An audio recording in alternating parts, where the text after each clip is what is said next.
There's a power that lives within every human that walks this earth. It's a language of human emotion. And the power of human emotion that we typically discount in our culture, not so in other cultures, but in our culture, the power of that emotion to literally change the conditions that we're talking about, the conditions of the healing within our bodies. And what the experiments are showing is that this power of emotion has the ability to influence not only our bodies biologically, but beyond our bodies into the physical world on the quantum level. It is a powerful language that other cultures apparently know very well. And in the West, when science came in, science discounted the effects of things that cannot be seen and measured directly 400 years ago. And now they're coming back full circle with the language of quantum science, reincorporating these forces, but the feeling and the emotion and the power of human emotion is among those forces that cannot be seen. Laboratory experiments are documenting the fact, and it is a fact now, that human emotion changes the DNA inside of our bodies and the way we function in this world, and that those effects extend beyond our bodies into the physical matter of the people in the world around us when we learn that language. And it leads us to the understanding that science is simply a language that describes our relationship to ourselves, to one another, to our world, to the universe beyond it. It's a language that describes, in very technical terms, how things work, the mechanics, the nuts and bolts, and how we function within that mechanism that we call life in the universe. The best scientists will freely admit that our science is incomplete. There are a lot of things science simply cannot explain right now. But what if we take the best of the science that we do know and marry that with the languages that have always been here, the languages of spirituality, and those indigenous understandings that tell us we're part of this world and we're part of one another, we're part of a greater creation. We're not separate from these things. What if we marry those two ways of knowing into a greater wisdom? Where will that lead us? The line between science and spirituality is getting very fuzzy, and especially in the language of quantum physics. And if we can flesh out those missing pieces, and it helps us to become better people and create a better world, why wouldn't we want to do that? We already know what it's like to have a world where we all feel separate and we feel like there's not enough to go around. It's a world based in competition. We know where that world has led so far. Let's try something different. What would happen if we embrace one another in a spirit of cooperation like all of the rest of the natural world does, humankind? This is the only species that believes that violent competition is the optimum way to get ahead. And it's based on a false interpretation of Darwin's work back in the mid-1800s. But all their species in nature, without fail, show that cooperation among the species will always produce the strongest of the species, the greatest number of offspring, the greatest ability to meet the challenges of whatever it is. And the bottom line, it says that you and I and our listeners, we have a latent power. It's dormant. It's sleeping within us.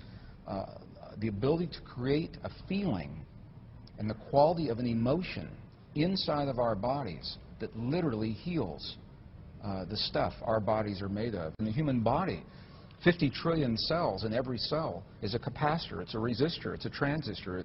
It stores energy, it releases energy.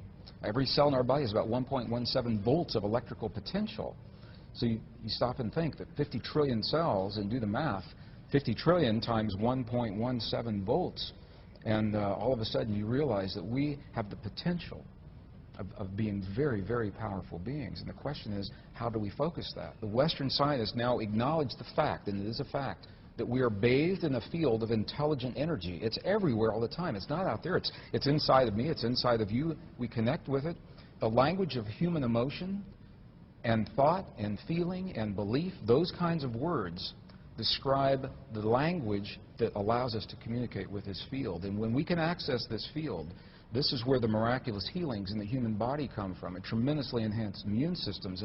And although scientists are still hard-pressed to measure this field like it's a non-conventional energy.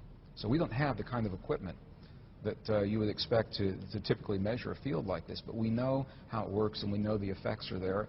Other cultures have known it for 5,000 years. So it's marrying the best science of our time with that ancient wisdom. Not only are we not told that we're powerful, we have been led and conditioned in our culture and in our families and our society to believe that we are not powerful, and that power lies somewhere else, that it lies with a church, or it lies with an organization, or it lies with a doctor, or it lies with a scientist, or someone who has knowledge and power that we do not have.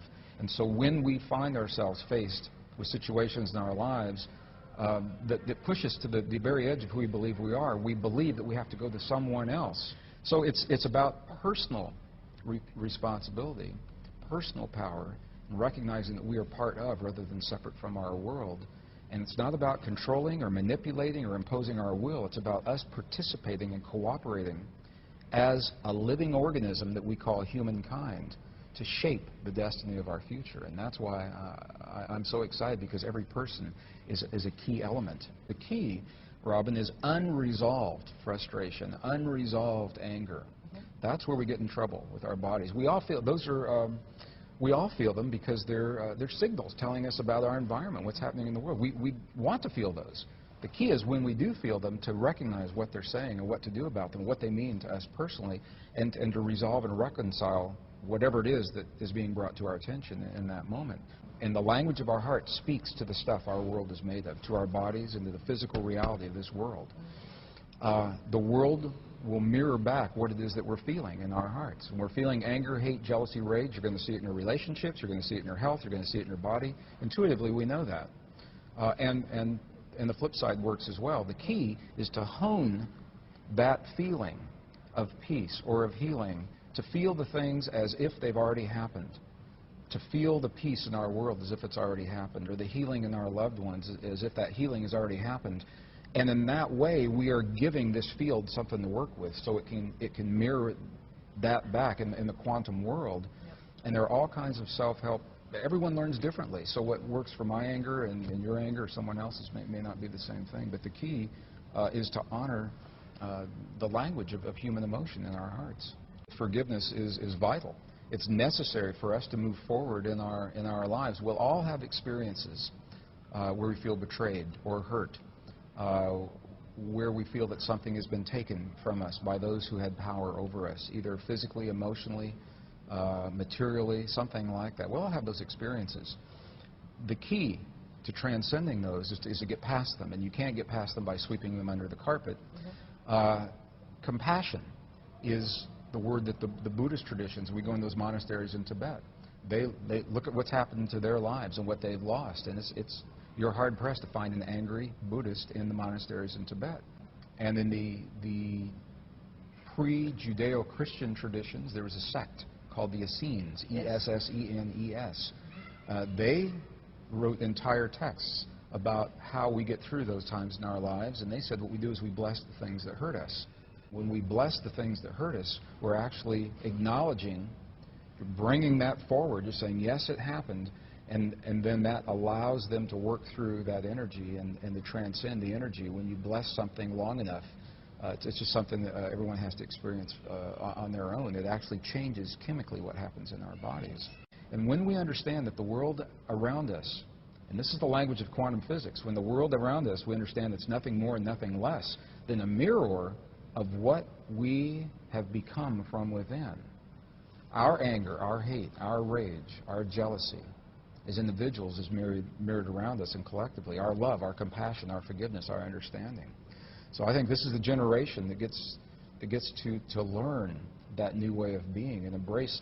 And I acknowledge as a scientist, this is a very different way of thinking about the world. It's very different from what I was taught and trained and conditioned on the one hand. On the other hand, it's what the science is showing and the evidence.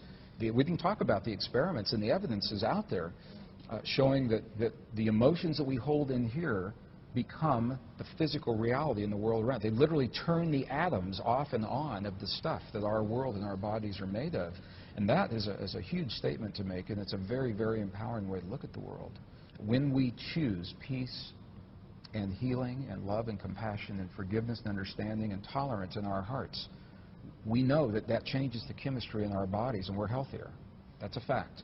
We also know that those changes extend to the world around us, into our communities and families, in ways that can be measured, and that's a fact.